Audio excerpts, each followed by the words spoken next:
everybody, we are back doing more Ace Attorney, Phoenix Wright. And I kind of got the recordings mixed up, so in episode 10, it'll sound like our returning episode whenever it should be this one, just as a bit of a heads up. Anyway, so what happened in the previous case, well, I already kind of explained what happened in episode 10, what happened, but anyway, what happens in this is that we finally got April May as a witness, and this time we're going to be listening to her testimony and try and catch her out. Oh yeah, and I'm joined by John and Kells. I forgot to mention that. Can't forget us. Heyo. I can forget my reasons if I really want to. So now, witness testimony. That's great. That's very great. Hey, you forgot about me whenever these were playing Animal Crossing, didn't you? Oh yeah. Well, I definitely remember you. Oh yeah, not inviting me to your town or your bug hunt day or anything like that. Well, you don't own it, so it's not much You don't know about that. Oh, yeah. I know. I see. It is a remarkably solid testimony. I don't see a need to trouble the witness. What about my Yes, cross-examination? Mr. Wright. I thought the witness's testimony just now was quite firm, didn't you? Oh yeah. Her cowardly way of finding a fault. Yeah, what a douchebaggy thing to say, even Well, Mr. Wright, diary- will you cross-examine the witness? Yeah, I'm doing it. Order your Jackass. call. Yeah, you jackass. Of course I'm going to perform my testimony.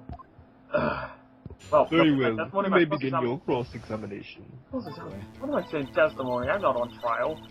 So Alright, here we are, guys. we're finally. So this is this case here is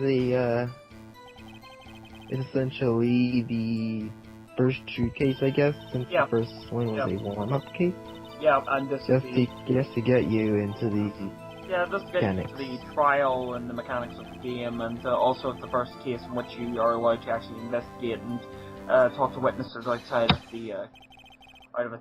No, we just caught her right. I'm willing to bet that you're lying.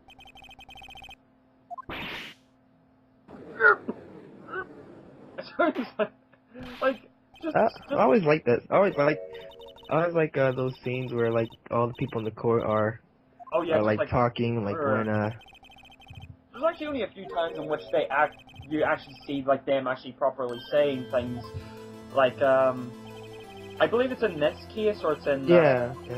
whenever everyone's like talking about Edgeworth and such.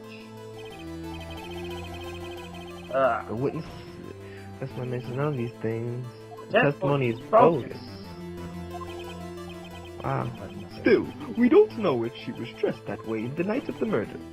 She was, Your Honor. I saw her, and so did Detective Gumshoe. What did you say to that?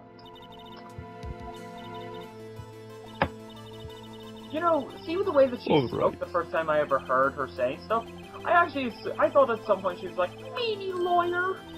I thought she was going to say that at one point whenever I was playing this. I think she actually does say it. Your testimony again, if you would. Oh, my almost temper. Oh. And I were... Yeah, you would think by now, like... Oh, what? Oh yeah, I remember the section. I remember Yeah. the reasoning for this. Uh-huh. Yeah, like... Statue clock? The thinker, I think. Yeah, like, whenever I actually played through this, like, I played through the Phoenix Wright games multiple times, and I pretty much, like, memorized most of the stuff to them. So, like, it was kind of pretty easy for me to actually go into this. Yeah. Yeah, so I don't kind think, like, she hit her I with don't think I remember everything, but like some of the more Yeah. some of the more memorable or some of the more like important things I do remember. Snake. Yeah. Yeah, how did you know it was a clock? Because, you know, Jack, the 2001. person, Yeah, because there was another case just like this in which the same person thought it was a clock. Yeah, there we go. And he was found guilty of murder. Oh. Objection 2001. I like the objection theme out of Justice. I mean, no, Trials and Tribulations. The Apollo Justice one is pretty damn good as well. Yeah, that's one I am looking forward to hearing when I eventually do get to that game. Like, I actually used the objection theme from Trials and Tribulations, well, the special mix version of it, which is pretty much like the guitars and such. It's very heavy metal and such, all rocky.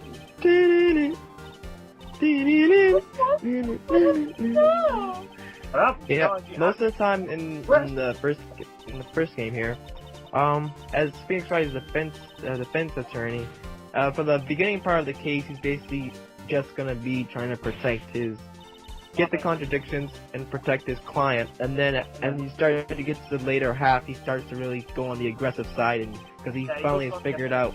And then he tries to. Because the thing about it is, defense attorneys aren't actually supposed to do this, but Phoenix Wright, the thing about Phoenix Wright is that he defends his clients to the bitter bone, and he also catches out the killer as well. Yeah, it's essentially goes on more of an aggressive and defensive side when after you figure out the client is obviously innocent, but now he has to figure out who really the killer is. But here's the thing. The one time, there's actually a part in Justice for All, which, it's the last case, actually, of Justice for All, and, thing is that you never catch the killer, and the person that you are defending isn't innocent. Which I really liked about Justice for All, the fact that it changed up, because, like, up until that point, all the clients were all innocent, and, like, they were very, misunderstood, and everyone just assumed that they were evil, but in Justice for All, they changed that up by pretty much having, like, a witness and defendant who was actually evil, and, Wright really believed in him, and then it turned out that he was part of this grand scheme. The exact same thing happens in Trials and Tribulations in the last case, which Trials and Tribulations, in my opinion, is the best Phoenix Wright game because it has best character development and what I proof is everything. No, I'll show you the proof you like something. Yeah, the thinker statue, as you can see, is what was it? I forgot the name of this song. It's oh damn, I'm trying to remember it. I have it. Is it Suspense? Yeah, it's Suspense. Suspense 2001. Yeah, I think so. The thinker is a recurring thing in this first case, but I don't think it comes back in the third and fourth. No, it only comes back for it's only there for the first two cases of the game, and then it's never heard of the game. But an event that will happen in the next 2 or 3 episodes, DL6, that'll be a recurring thing over the course of the cases and such. Aye, we are looking for a conversation between my Mia. And it just pretty much proved that there was no batteries in the clock. Yeah, I believe Larry can make something which has a lot of handymanship in it, if that's even a word. I thought the third case was pretty alright. Like, it's the case I was stuck on longest time, but then once I got back to the game, then the fourth case did take a little bit of time, but it wasn't as bad for me.